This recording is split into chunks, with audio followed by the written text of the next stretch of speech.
নমস্কার বন্ধুরা। আগের ভিডিওতে আমি দেখিয়েছিলাম যে দুই মা মিলে পুলি পিঠে বানিয়ে খাইয়েছিল।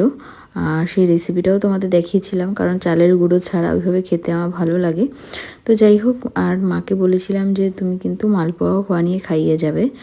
তো এই মালপোয়া, তারপরে ময়দা দিয়ে পুলি পিঠে, এগুলো খুব ভালো বানায় আমার মা। তো আমি বলেছিলাম যে এগুলো কিন্তু বানিয়ে খাইয়ে যাবে, কারণ পরে আমি আর এগুলো বানানোও হবে না আর খাওয়াও হবে না, যেহেতু আমরা আসামে থাকি আর মা ওরা তো ওয়েস্ট বেঙ্গল থাকে, তোমরা তো সবাই জানো। তো যাই হোক, এখানে দেখো মা বানাচ্ছিল। এটা পুরো ভিডিওটা আমি করতে পারিনি, কারণ ছেলের কাছে যেতে হচ্ছিল, এখানে আমি আসতে পারছিলাম না। তো যাই হোক, মার ব্যাটারটা বানানো হয়ে গেছিলো। আর তোমরা যদি জানতে চাও তো আমি পরে একদিন আমি বানিয়ে তো ভিডিওটা তোমাদের সাথে শেয়ার করব। আর পুলি পিঠের ভিডিওটা তো আমি আগে আপলোড করেছি, যারা যারা দেখোনি তারা অবশ্যই দেখে নিও। আর এখানে দেখো মা ভাজছে, আর আমি এখানে দাঁড়িয়ে দাঁড়িয়ে না পরে খেয়েও ছিলাম, সেটাও তোমাদের সাথে দেখিয়েছি। তো যাই হোক, আমি না এগুলো মানে ভীষণই ভালো লাগে আমার খেতে, এই দুটো পিঠে। তারপরে পাটিসাপটাটা বানানো হয়নি, যদিও এই দুটো আমার আরও বেশি ভালো লাগে। তো এই দুটোই বানানো হয়েছিল, আর সময়ও খুব কম না। তো দেখো এই যে এইগুলো ভাজা ছিল, আরও মা ভাজছিল। আর তোমাদের কাদের কাদের মালপোয়া খেতে পছন্দ করো তোমরা, তো কমেন্ট করে অবশ্যই জানিও। আর কে কীভাবে বানাও সেটাও অবশ্যই জানিও।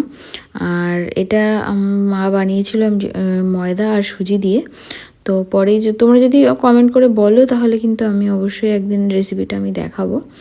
তো যাই হোক, এখানে মা ভাজছে আর আমি পাশে দাঁড়িয়ে দাঁড়িয়ে খাচ্ছিলাম। তো আর এখন তো সংক্রান্তি চলছে, সবাই বাড়িতেই পিঠে হচ্ছে। তো আমাদের তোমরা তো জানোই যে তোমাদের দাদার শরীরটা ভালো না, তো আমাদের পিঠে টিঠে হচ্ছেও না, আমাদের মন মেন্টালিটিও ঠিক নেই, আরও অনেক কিছু চলছে। তো সব কিছু তো শেয়ার করা যায় না। তো যাই হোক, ওই জন্যই আগে মা ওরা থাকতে, ওই মা ওরা তো চলে গেছে, অনেক দিন হয়ে গেছে। তো ভিডিও সেইভাবে আমি শেয়ার করতে পারছি না। তো সেই আগের ভিডিওই তোমাদের সাথে শেয়ার করছি। এগুলো কিন্তু অনেক আগে মা ওরা যখন এসেছিল তখন বানানো হয়েছিল। তো সেটাই, এখন পৌষ সংক্রান্তিতে কিন্তু আমাদের পিঠে টিঠে হয়নি। তো যাই হোক, ভিডিওটা এই পর্যন্তই ছিল। কেমন লাগলো অবশ্যই কমেন্ট করে জানিও, আর ভালো লাগলে একটা লাইক করে দিও। আর এখনও যদি আমার চ্যানেলটা এখনও সাবস্ক্রাইব না করে থাকো, তাহলে কিন্তু অবশ্যই সাবস্ক্রাইব করে বেল নোটিফিকেশান অল করে রেখো, যাতে আমি ভিডিও দিলেই তোমরা সঙ্গে সঙ্গে তার আপডেট পেয়ে যাও। আর আমি এই ভিডিওর নিচে আমি লিঙ্ক দিয়ে দেবো ওই পুলি পিঠের ভিডিওটা, তোমরা যারা দেখোনি